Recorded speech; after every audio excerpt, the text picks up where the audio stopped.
Airbnb versus long-term rental. Which makes more money in 2025? Most people think Airbnb is the money move, but I'm about to show you data that'll flip your entire rental strategy upside down. I spent the last 3 months analyzing actual returns from both strategies across 12 major US markets. What I found is wild, and it might not be what you expect. Let's break this down. Part 1. The Airbnb Truth. Here's the thing about Airbnb that nobody mentions in those get-rich-quick courses. Yes, the nightly rates look incredible. A 3-bedroom house in Austin, Texas? You're charging $250 to $400 a night. That's $8 to $12 a month just staring you in the face. But here's where it gets real.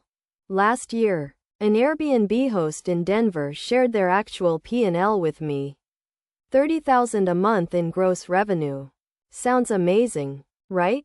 Then the expenses hit. Property management, $3,000. Cleaning between guests, $2,000.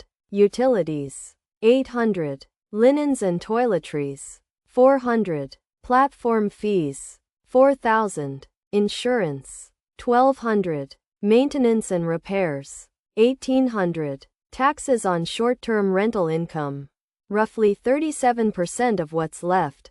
That $30,000 became $8,000 real money in their pocket. And that's if nothing breaks and nobody trashes the place. The massive variable? Occupancy rates. In 2024, the national average for Airbnb hosts hit 53%. That means your property sits empty roughly half the year. During COVID, some experienced hosts in Florida told me they hit 70%. But that's not standard, that's exceptional. And here's the killer. Airbnb just tightened their algorithm. They're prioritizing long-term rentals now. New hosts are getting crushed. The easy days are over.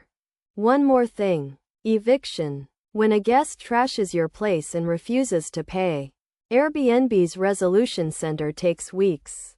I've heard stories of $30,000 damages taking 6 months to recoup. With Airbnb's liability cap, you might only recover $5,000. Part 2. The long-term rental reality. Now flip to long-term rentals. That same Denver 3-bedroom?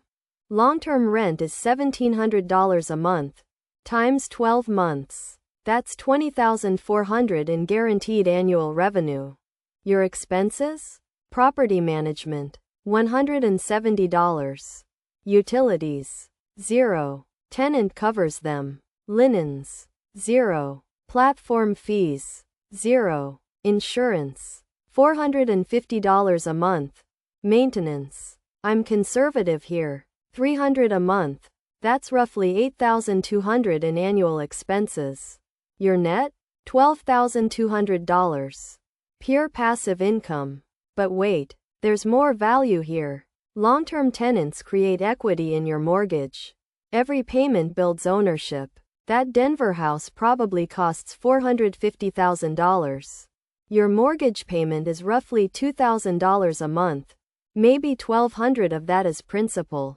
That's $14,400 in equity per year, just from tenant payments making your mortgage. Airbnb guests don't do that. They just cover expenses. Plus, long-term rentals get you landlord tax deductions regular people don't know about. Depreciation alone on a $450,000 property? About $9,000 annually in tax write-offs. That's essentially tax-free income sitting there. Vacancy risk? Minimal if you screen properly. Most long-term tenants stay 1 to 3 years. Evictions do happen, but they're rare with decent screening. And when a tenant leaves, average turnover takes 2 weeks. Not 6 months of algorithm hell. Part 3. The real comparison. Let's compare actual 5-year outcomes on that same Denver property. Airbnb scenario. Assume 55% occupancy. $12,000 monthly revenue average after all expenses. 15-hour weekly management time. 5-year return. $720,000 gross. but we're accounting for one major repair year and two total guest disasters costing $5,000 each.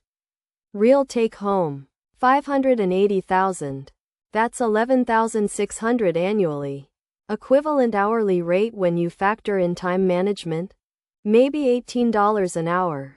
Long-term scenario, $1,700 monthly rent, tax advantages, mortgage paydown, zero active management if you use a PM.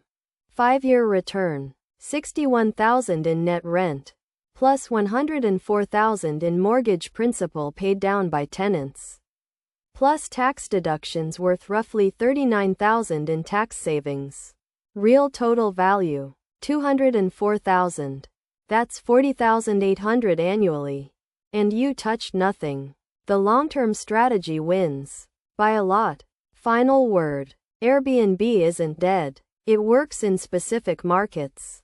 High tourism areas. College towns during season. Short-term business hubs. But as a money-making machine in 2025, long-term rentals are the actually intelligent play.